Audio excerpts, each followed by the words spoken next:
Welcome to the Learning Reinvented Podcast, brought to you by myself, James Poletyllo, and the team at The Learning Effect. There are lots of learning podcasts out there, so we wanted to do something slightly different. This week, we're speaking to Phill Yetzes to understand his L&D journey and delve into the challenges he's currently facing. Phill, welcome to the podcast and thank you for joining us. Do you want to introduce yourself to the listeners and tell them a little bit about yourself? Sure, thanks, James. So my name's Phill Yetzes and I am Learning and Development Manager for the Marlow Fire and Security Group. Bit of a strange route sort of into L&D. I started off at university with a master's in translation and interpreting in French and Spanish, and then went into teaching after that. Alongside that, started doing I was into my hockey, so hockey coaching, and also volunteering at large tournaments as a liaison officer, as an interpreter.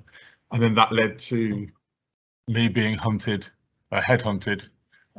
for a role at London 2012 to head up the athlete services team for the hockey event, and that included sort of lots of training and project management. And then after that, left teaching and moved into business, doing training, setting up inductions, running some coaching sessions that link with my coach education in hockey.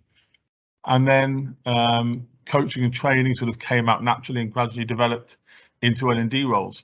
And I've now worked in L&D for a number of years across the outsourced services industry, health and social care, and now in fire and security.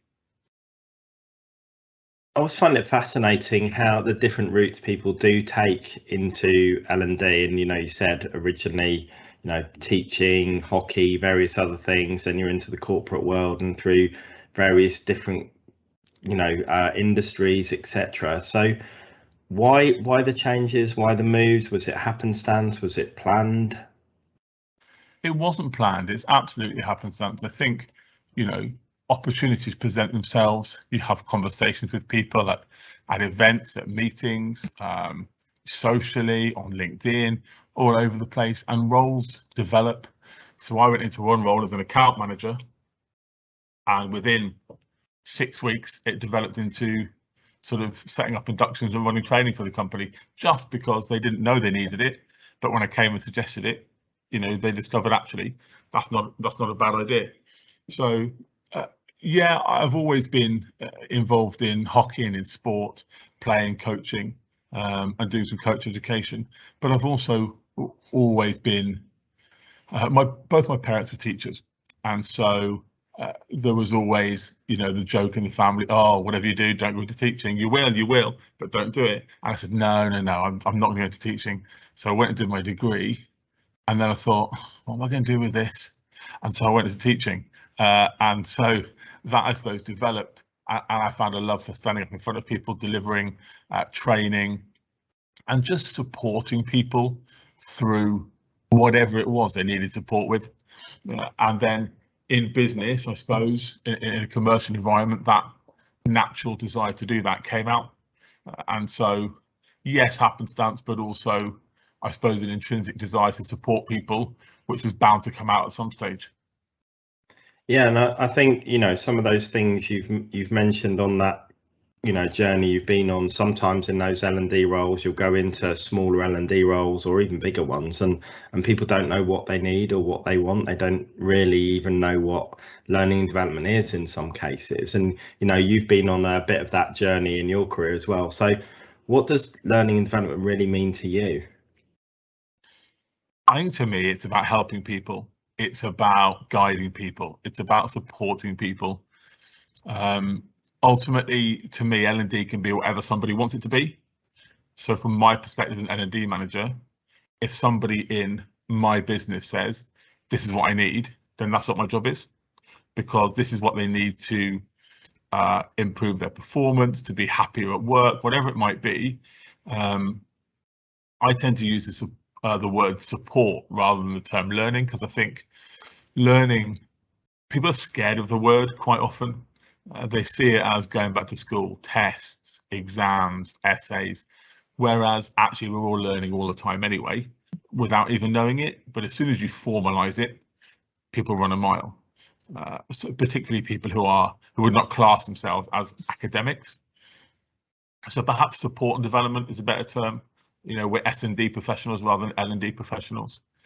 And I found that when I explain to people outside the industry, or scary, sometimes even inside the L&D industry, what I do, they say, oh, you're a training manager. And I say, well, yeah, organising and delivering training is part of what me and the team do, but actually there's so much more to it. And we solve problems. So to me, L&D is about solving problems. The business has a problem, we identify it, if it hasn't already been identified, and then we set about to solve it. So, for example, the business says, we've got a really high attrition rate. Within the first 3 months, we're losing a lot of staff. Not really sure why, probably we're not paying them enough.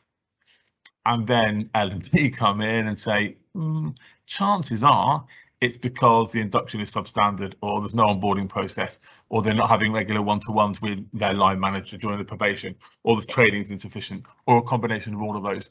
So it's about identifying those support mechanisms that staff need and that the businesses need, and setting about to try and put those in place if they're not there already. Yeah, and I think, you know, giving some of those examples you've talked about. So if you take something like the induction, you know, we've got high attrition, we've got this or what, we've got that, we've got the other. It's interesting when you come in and look at that problem as an L&D or a support and development or performance and development or whatever you want to call it. But you look at it through that lens rather than just through the learning lens, because if you look at it through the learning lens or the training lens, you get an induction, you get some days of training. If you look at it through a reward lens, or, you know, the line manager's lens, because they don't want anything to be about something they can control, it's all down to pay or something that's outside of their control. And when you come at it and look at it in that support and development role, you're looking at it more holistically, and you're often coming up with a range of solutions that are not all learning or training, but are around support and development and, you know, cultural things in the business potentially. And it can be challenging because sometimes, you know, traditionally the L&D person or the training person just went away and said, yes, thank you very much, I'll go and deliver an induction course for you. But now you're not quite giving them the same easy answer that they've had before, you know, and you're not going away. That can be a challenge. Yeah, I think you're absolutely right. I think there are lots of challenges that we're presented with at the moment in L&D, but one of them is that traditional view of learning. And I saw recently, actually, I think it was on LinkedIn, someone said that L&D needs to challenge two things: the opinions of key stakeholders and the traditional methods of learning. And I think that sums it up perfectly. I think key stakeholders in the business, you know, MDs, CEOs, whoever it is, HR directors, sort of, they take an approach of, well, it must be a commercial thing, or L&D, it's just another name for training, or as long as we have enough training sessions and a good enough induction, everything will be fine. But actually, have they taken the time to speak to the staff who are saying, I think I'm going to leave, and find out why? Yes, they'll do an exit interview, but it's too late by that point. And actually, you know, surveying those staff and saying, what is it that you want when you join a business? And my guess is they'll find the majority don't say, I want more money. They'll say, I want to feel valued. Oh, well, what does that mean?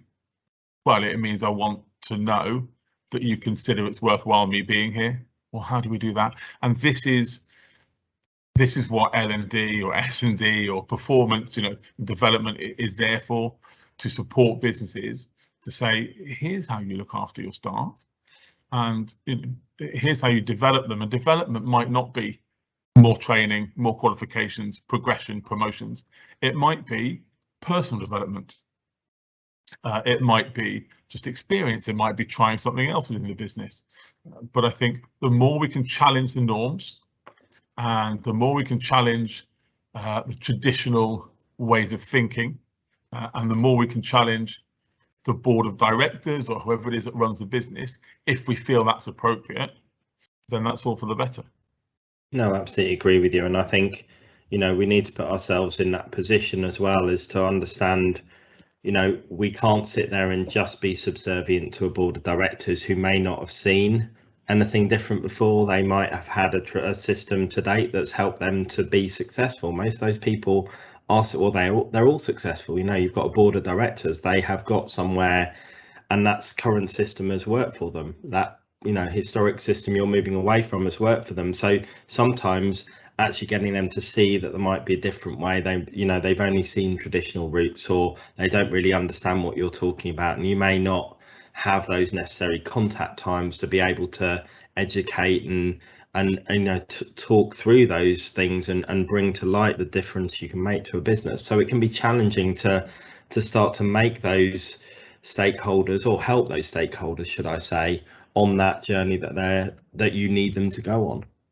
I completely agree, and I think we're seeing a sort of a wave of business owners, business managers, people that run the business, saying, actually, I recognise I need help. I'm not quite sure what help I need, but I think I need some help. So one of the things that really attracted me to my current role was when my line manager, who interviewed me, so she's the HR director for the group, she said, I don't want a yes person. I want you to challenge me. I want you to tell me what you need. If I say no, I want you to convince me why. And I want you to present to the board and talk to them and tell them this is how it needs to be. And give me the rationale, give the justification. You are coming in as a subject matter expert, and that's why we're bringing you in. And I really valued that. And that was one of the reasons I said, yes, this is where I want to work. This company, this group of companies is forward thinking. They're recognizing, okay, we're growing now, we need some help with this, and they're bringing in people to try and support with that.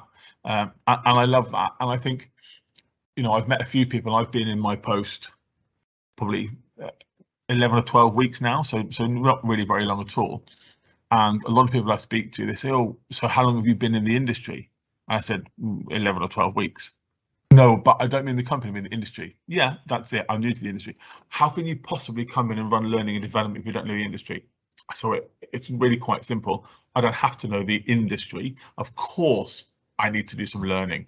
Absolutely, because there's bits of my job I can't do without knowing, some technical aspects or some areas of the industry. But actually, there are numerous people in the business who know everything about the industry, and I will go to them for support. What I'm coming in for is to bring my area of expertise and have a more strategic view of learning and development than perhaps a traditional training manager would have.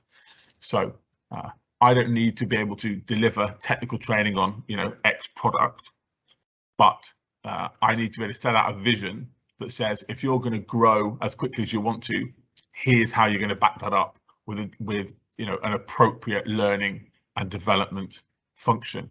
And when you explain it that way, people start to realize, oh, okay, all right, that makes sense. Well, good luck with it. Or they say, well, no, that's never going to work. You need to be from the industry. And then it's my job to prove them wrong. And I'm excited about that challenge.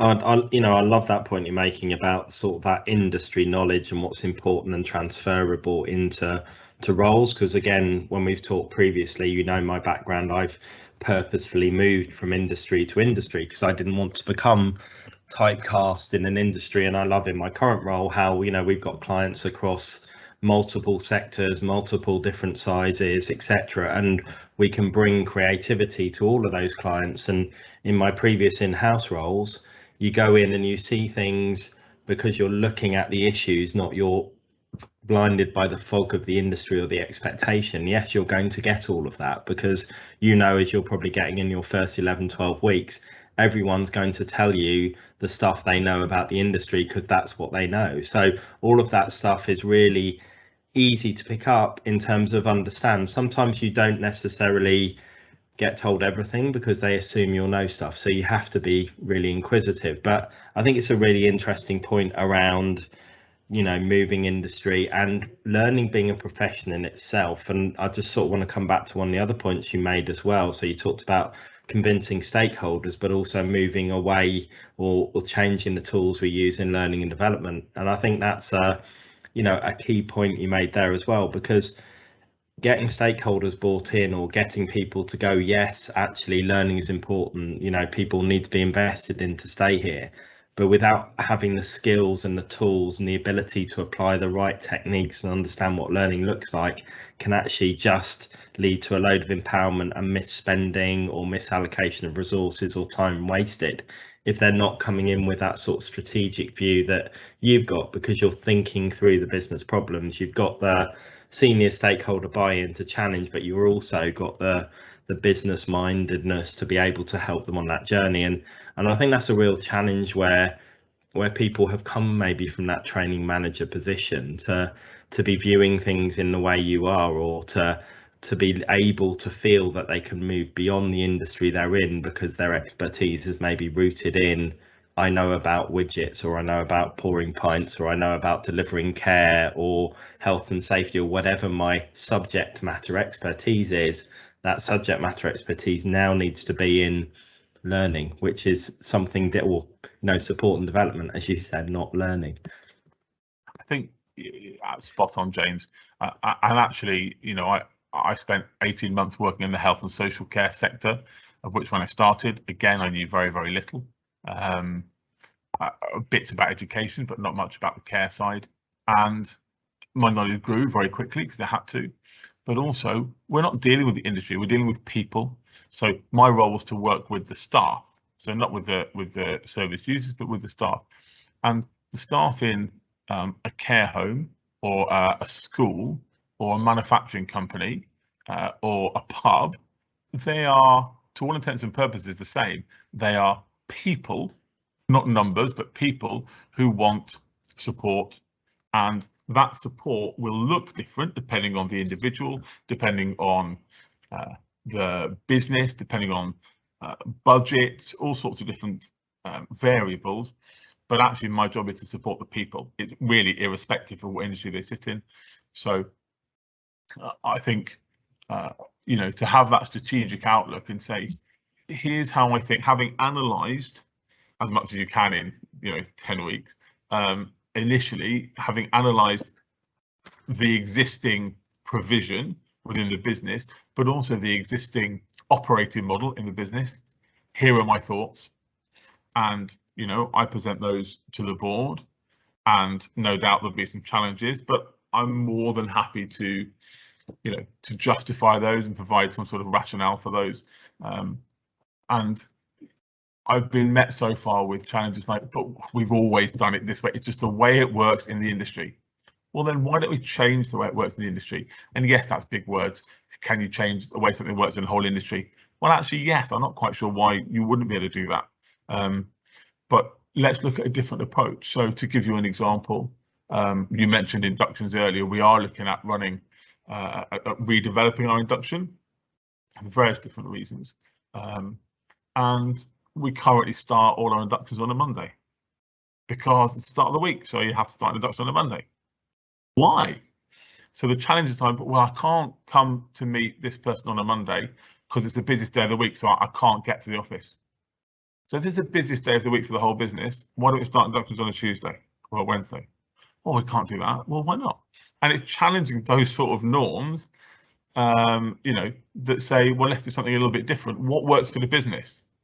It doesn't matter if you've never done it before. What works for the business?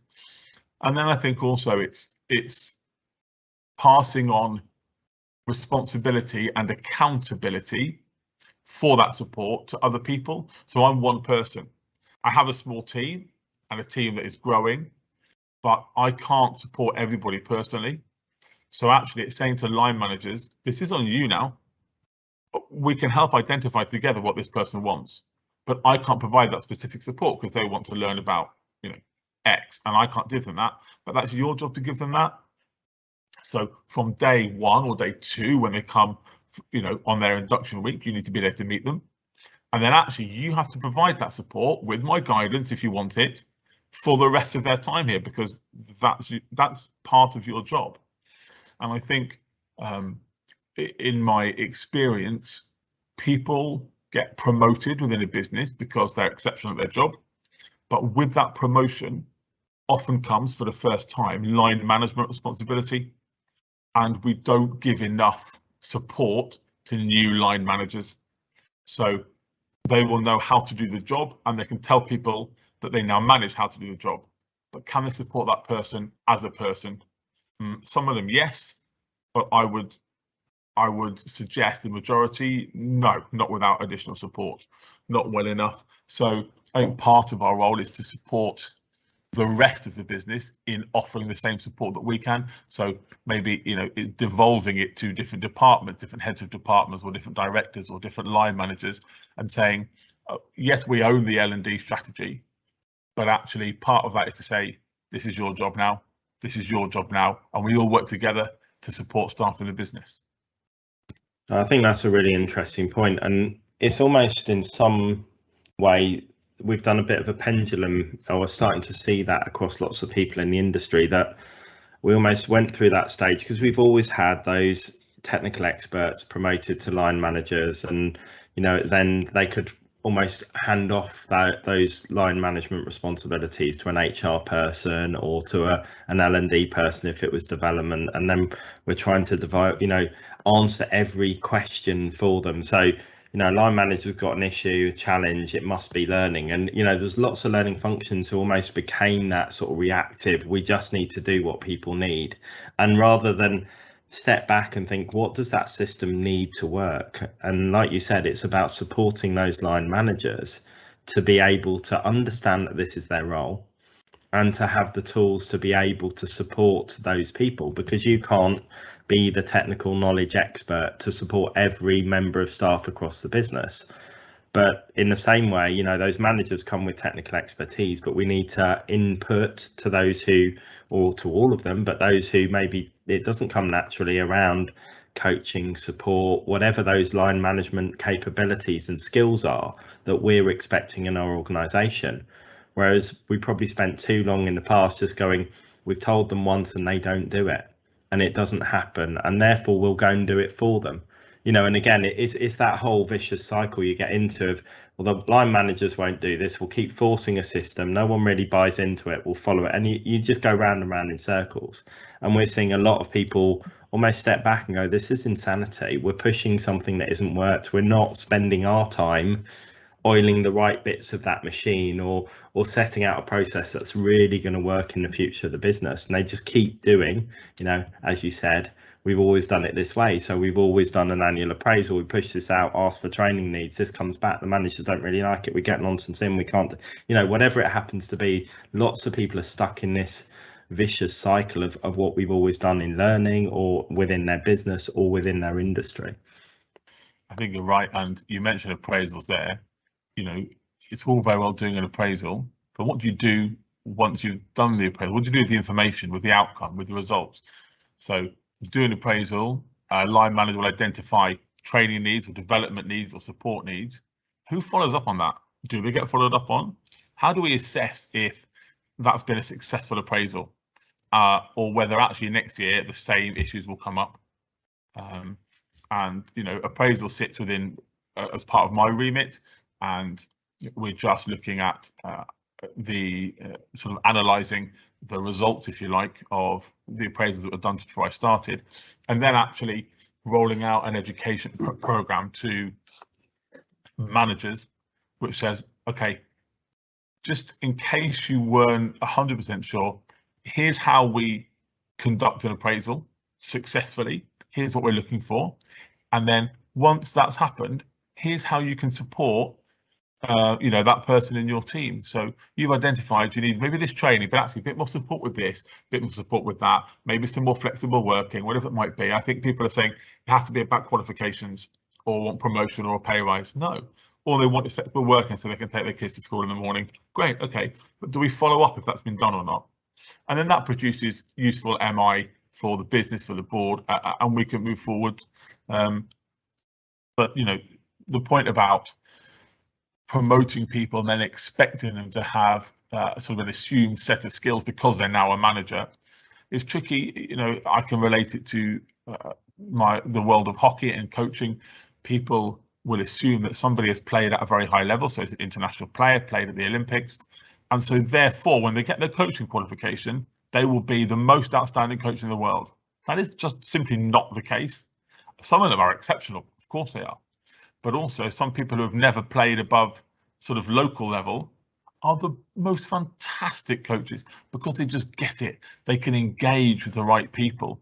And, you know, we move to this model of actually you might be a master coach, a superb coach, specifically for young children. Or you might be fantastic at coaching high performance players. And actually, have you got a specialism in that coaching or mentoring role? And that's the same in business. Somebody's development, you know, their progression, they all look very different. So somebody might want to be a line manager, you know, and then a head of, and then a director, because that's what they look for in their role. It's about making their way up, and that's how they measure their success. Some might say, do you know what? I just want to be an expert in what I do. I want to be the best. I want to be the person that everyone comes to and says, Phil, I need help with this, and you seem to know, so can you help me? But some are just superb at supporting others and helping others. And I think unless we identify what those what those skill sets are, and give people a bespoke, individualized development plan based on what they want and what their skill set is, I don't think we're ever really going to change. You know, there's a lot of talk at the moment about people's learning styles, and the fact that actually learning styles and learning preferences is quite an outdated theory. You know, whether you're a visual learner or auditory learner or kinesthetic or so on. You know, and I met with the apprenticeship provider the other day, who said, right, well, we need to understand what sort of learner you are so we can decide how to deliver your training. And I thought, we really got a lot of work to do in L&D, in apprenticeships, with colleges, to, you know, if we're going to make huge change. So yeah, Phil, I completely agree with you. I think there's a whole underpinning in the learning industry that we need to look at. And, you know, I'm glad you mentioned apprenticeships, because I think when I was in-house and the apprentice levy came along, actually it's a huge opportunity to do something really different in lots of organisations, and it's a real push. But unfortunately, you're then playing catch up on the architecture that sits under it. So you're still building it in the traditional way. You're still delivering things almost in colleges through academic years, through, you know, assessment methods that are more about passing an exam and aren't as practical as they should be. People were just flipping across their learning that they'd done in another way and getting it badged as an apprenticeship. And to me, it's really missing the trick that we should be looking at how does modern learning happen, and how do we build those people who are continually developing in their roles? How do we support people in a multitude of different work styles and habits? Why should, you know, it be a college and school based system when actually we're in business? What does business need? But unfortunately, you're often dealing with people who are coming from an academic background and don't understand that, or even in the corporate learning world, people who, as you said, don't see why they can do something different. You know, you raise the induction point of why can't we start an induction on a Tuesday or a Wednesday? You get the same thing when, as soon as you start challenging these different things, well, why do we need to deliver it, you know, learning styles? And someone's been told at some point in the past that that's to do with fairness and equity and access. And of course, those are all very good things, but when you put the 2 and 2 together, they don't actually equal 4, they equal 5, you know. So it's how do we unpick those myths, and how do we pull back what's actually relevant and help learning teams go and, you know, challenge those providers as well, because it's hard. Those providers are there, and there isn't a lot of great providers out there who are stepping in and making that difference. So, you know, for you being in-house and trying to bring a set of people together and looking out into the mist of who can help you, what support can you get, that must be a real challenge. It's a huge challenge, and, you know, we're really proud we're in the process of setting up the Marlow Academy, which is a really industry leading provision for not just our apprentices, but for everybody across the business, engineers and non-technical staff. And the plan is we have quite a few apprentice engineers across the group, but what they learn is dictated by the apprenticeship standards, and the apprenticeship providers say we think they need to know this, but that company doesn't know our business. They don't know our clients. So what we've done is we've created a set of standards that says we want our apprentices to know this. And then whatever they can get from the existing provider, great. We will supplement that with our own delivery and our own training, and that will complement what they get elsewhere, because we want to attract the best talent, and we want to cultivate the best talent, and we want to engage the best talent. So, at the moment, we can't do that just through the existing apprenticeship providers, because they, by the nature of what they do, they have to be sort of as generic as possible, because, we work in the fire and security industry, but that covers, access control and CCTV and fire and, all sorts of different areas, and people have different specialisms. So you kind of have to offer your services so they suit everybody. But actually we say, well, we know what we cover, we have experts, so here's what we want to deliver. At the moment, the apprenticeship and levy provides a really useful opportunity for us to access training from existing providers, and that's great. And actually at the end of it, they come out with a qualification or two, which is fantastic. But what can we do that's different? What can we do that will really set our learners up to have somewhere to go, something to do in the industry, to say, I am as good as I am because I went to the Marlow Academy, because they've really looked after me. And I think too many people worry. In fact, I had an email earlier on today, from somebody worrying, but what if we give them all this training and then they leave? And I can't remember who it was that said it. Was it Richard Branson who said, but what if we don't give them the training and they stay? Isn't that that's a much more scary, outlook, isn't it? A much scarier prospect, because if they leave, then we need to do better to keep them here. And you will always have staff turnover. If you're not striving to be the best, no matter what, and no matter whether somebody wants to stay or leave, then what's the point? I think the other thing that I'm finding in the industry at the moment is everything is geared towards engineers. So they are, traditionally, they've been the lifeblood of the industry, because they're the ones that go and service, systems and fix things and install things. But actually, the business wouldn't be able to operate without the support teams. And so the Marlow Academy, whilst we have a fantastic technical workshop space, actually, which I'm sitting in at the moment, the umbrella term for the academy also encompasses the rest of the staff. So it's soft skills training, it's management development, it's customer service, it's whatever we need it to be for whoever needs support. And I think, again, challenging those norms about, in this industry, it's all about engineers. No, it's not. It's about everyone. Why can't you be an industry specialist in another area? And like I said, everything is about challenging the norms and slowly but surely making progress.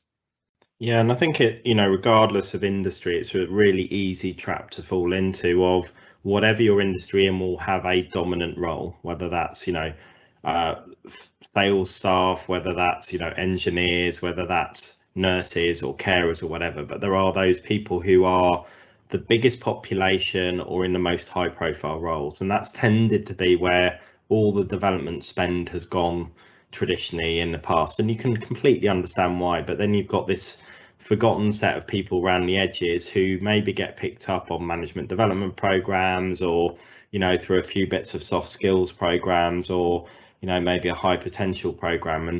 And it's a challenge that I've seen lots of businesses trying to look at, how do they take that learning back out to more people. And then you get, someone will put, oh, let's buy in a content library and put lots of online content on, or let's do X, Y, or Z. And actually doing that thoughtfully and taking it back and thinking, how do we treat the whole business as valuable, and everyone in the business, rather than just going, we'll just bang a solution in, or we'll just do something to keep them happy, which is not how it's expressed, but that's the reality of what a lot of those people will get in many businesses.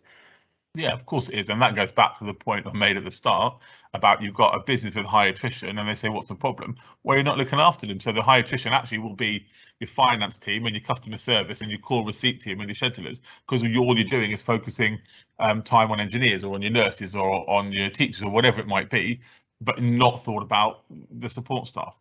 You take a football club, everything goes into the players. But what about your backroom staff? What about your physios? What about your coach?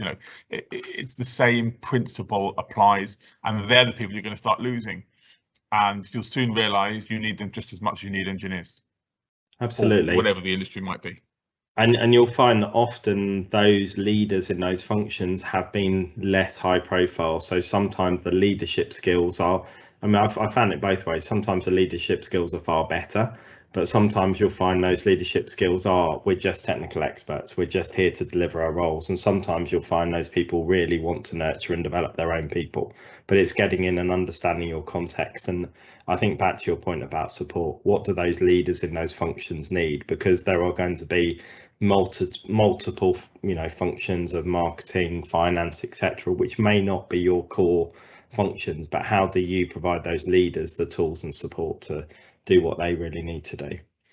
And I think it's tricky if you don't know, as an L&D professional, if you come in and you don't really know about marketing or finance or sales, then where do you go? Do you Google it? How do I support a marketing executive? What's the training out there for sales teams? Yeah, maybe. But maybe actually we are properly sit down, turn your emails off, turn your phone off and say, what do you need? How can I help you?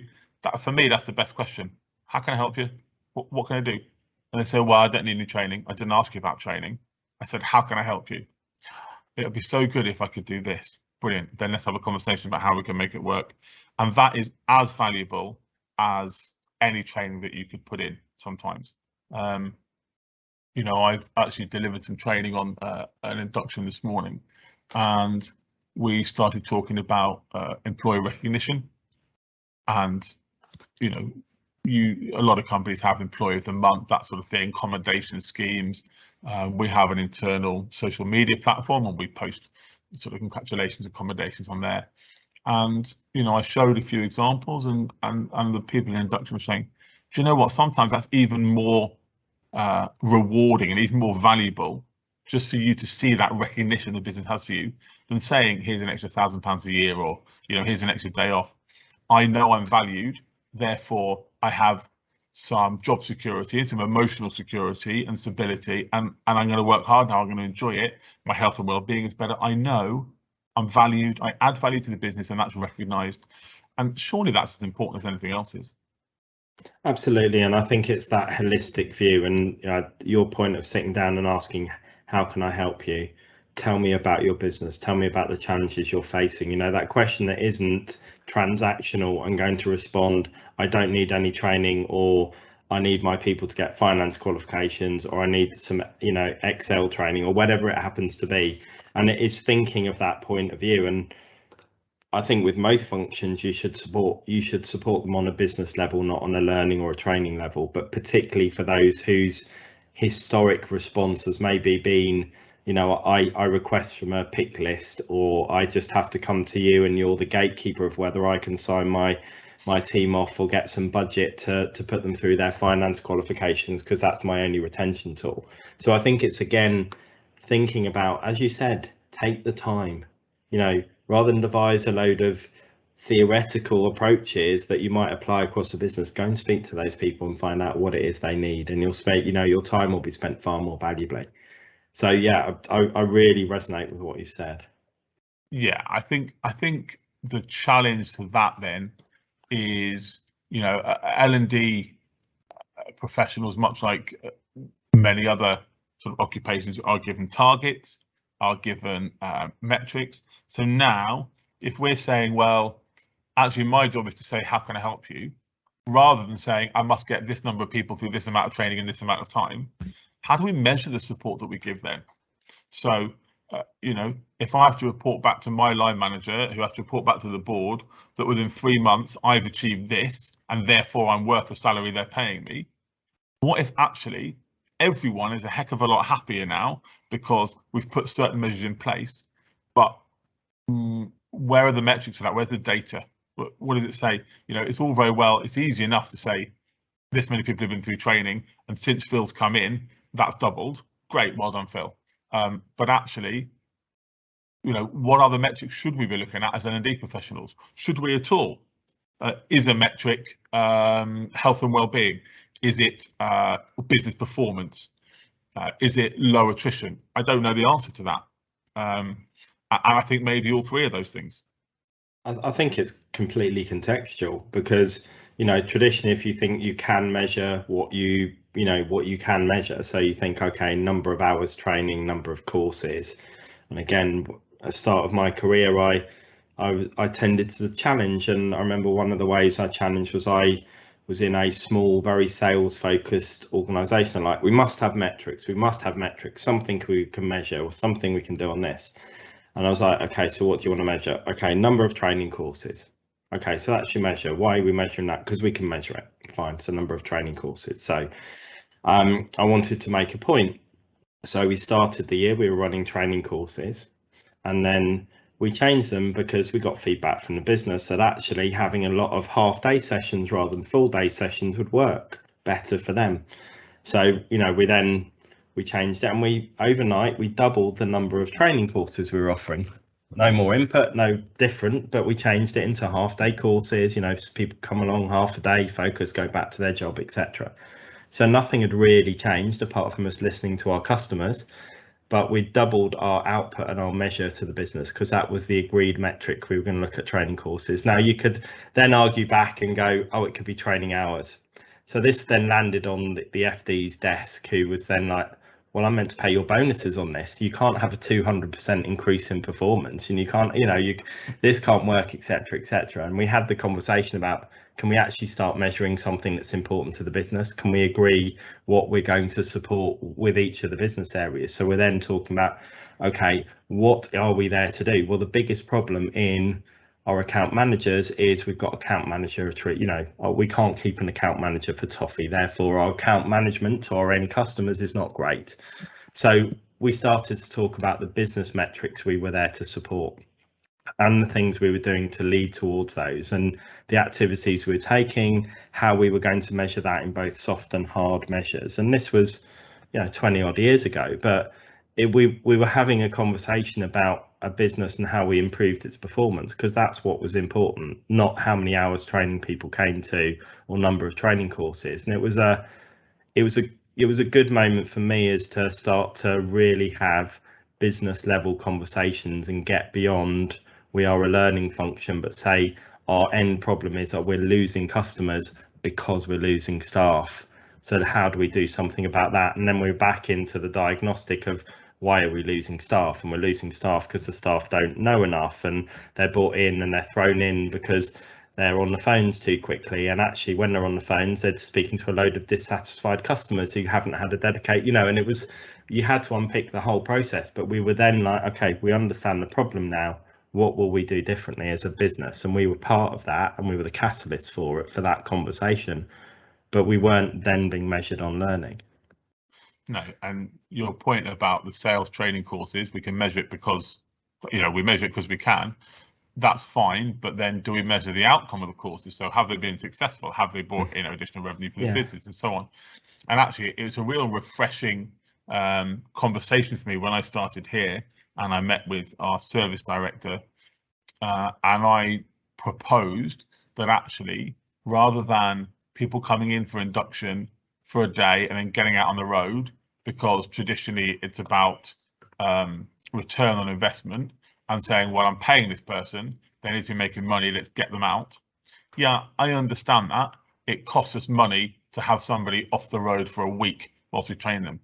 Yeah, but our service director agreed with me, and he said, yeah, you're right though, Phill, it's going to cost us a heck of a lot more money if they mess up further down the line. So let's get it right first time. Let's invest in them. Let's show them how much we value them. And I love that. It's such a refreshing conversation to have with somebody who says, yeah, I understand why we need to do this. It's really, really important. And part of what I'm doing at the moment, you know, you talked about what we measure and why we measure it. You know, I have to submit a report to the board of the group, board of directors.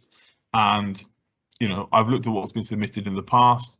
and try to understand why. So it's, you know, lovely, pretty graphs and charts and data, but does that tell us anything? You know, is there a difference in data and MI? To my mind, yes, there is. What are you going to do with the information I give you? Do you really want to know how many people have been on this training course in the last 4 weeks?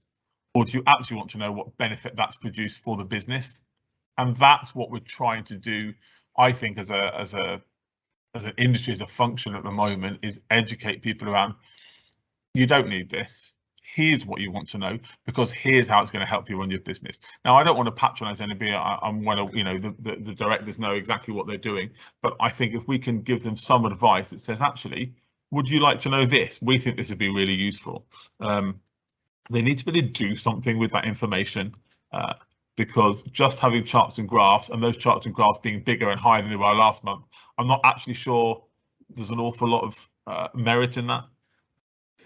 No, and I think, you know, you talked about data and MI and really being able to impact and make that difference to the business, and working with that team, it is really important to get down to those metrics, because yeah, we can, if you take the example of someone wanting to know how many courses have been done, it almost comes from the methodology of saying, if I turn this widget here, it's going to produce 3 over here, because they're almost saying, well, if we put 100 people through this one course, it's going to drive, you know, a 300% drive in sales.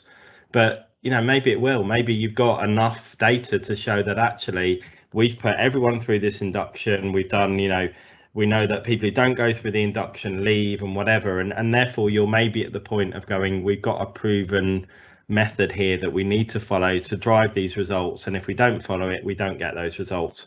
But businesses change so quickly, and everything seems so changes within a business so quickly that we don't almost have that theoretical academic, you know, direct linkage across. So it's an ever moving feast, and that's where, what's this telling us? What's this helping us to do in terms of make different decisions or understand what we're doing, not just prove our worth, but what's it doing to help us as a business understand the value, enhance our metrics, enhance our performance for customers, enhance our happiness for staff. And I think it's the management information bit and that insight that's really important, and we sometimes get too lost in the proof part, which I don't think is particularly helpful.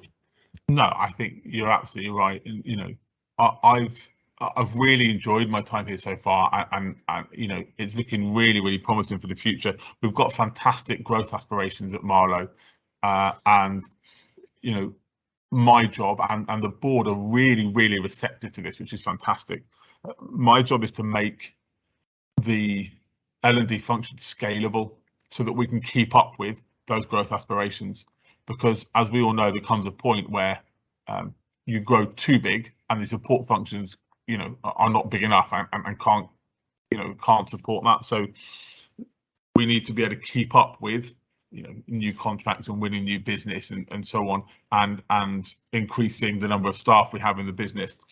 So to make everything scalable and sustainable at the moment is the strategic view that we're taking, and it's just so nice to work with a team who are really receptive to that and say, look, we know what we're doing on this side, but can you help us get there by supporting the staff? Yeah, of course I can.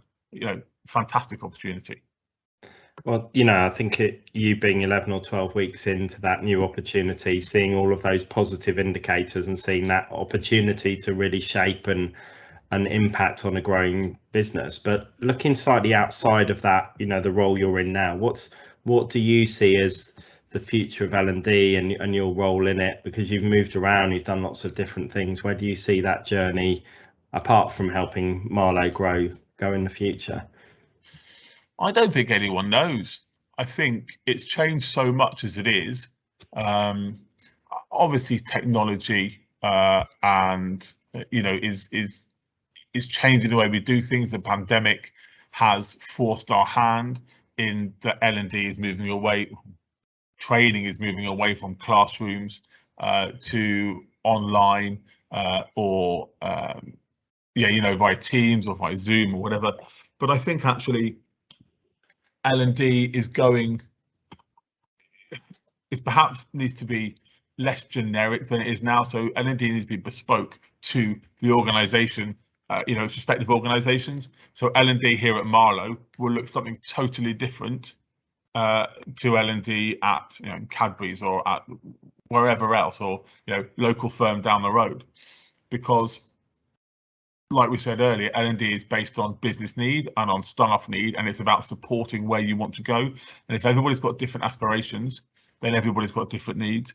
So yes, there's still an element of training. We work in a highly regulated industry, so there are compliance factors to take into consideration. You have to have this training or you can't do this job. Fine. We understand that's always going to be a part of, I suppose, L&D.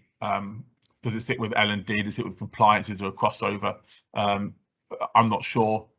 But I think in terms of support and development, it can go absolutely anywhere, James. You know yourself from going into a range of different businesses in different industries who come to you with a problem and say, James, I've got this problem. Can you help me fix it? I imagine no two projects that you get involved with are the same. No, I don't think they are the same. And I think the point I really liked in your answer was actually just about that contextual piece, because every project is contextual. Every business, it's about their own unique challenges. Too many people do still benchmark. They look down the road at the competition and think what they can do there, or they just want to bring the person in from elsewhere in the industry. And my own personal wish is that as we move into the future, we get better at being confident at saying we're doing it here differently for the right reasons, because it's right for our people and for our business. And we maybe get a more confident and secure industry in support and development, performance development, whatever we want to call it.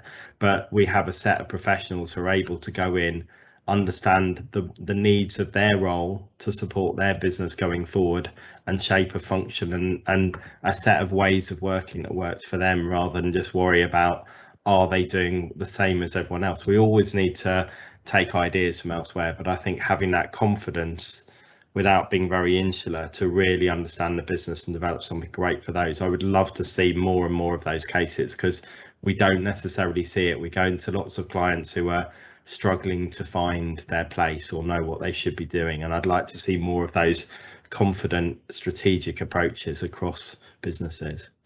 I think that would be great. Someone in the business said to me, the Marlowe Academy doing is brilliant.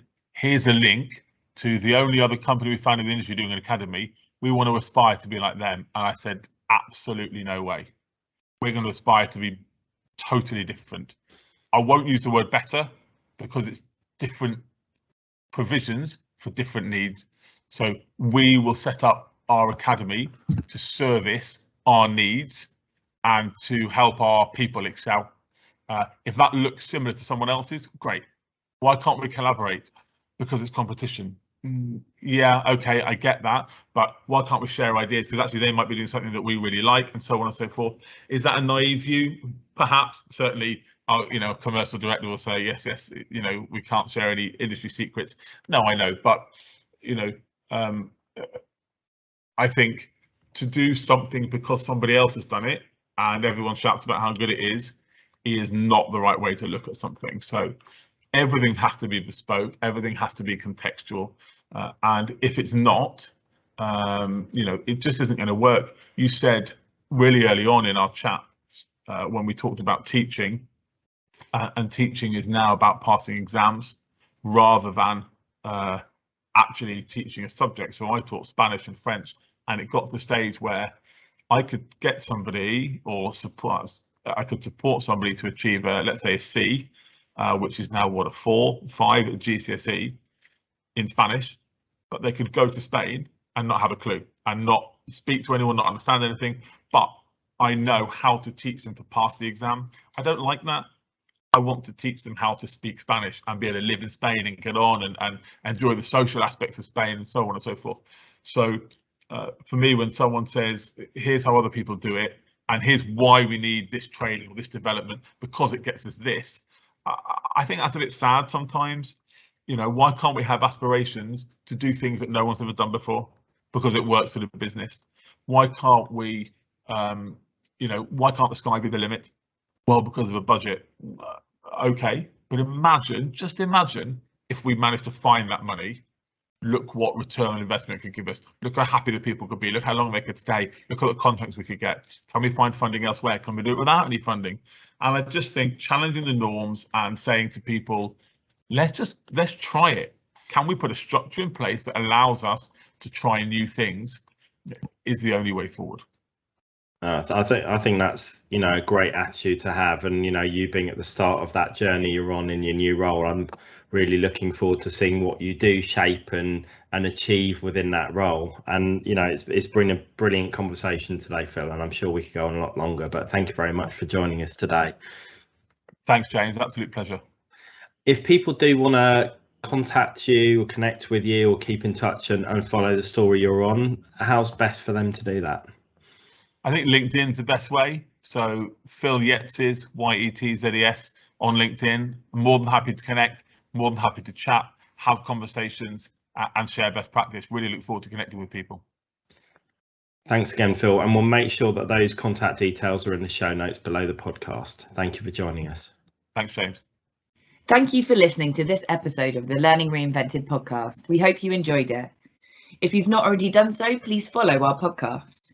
And if the Learning Effect can help you and your organisation, please do get in touch. You can find both James and Katie on LinkedIn, and our contact details are in the show notes below.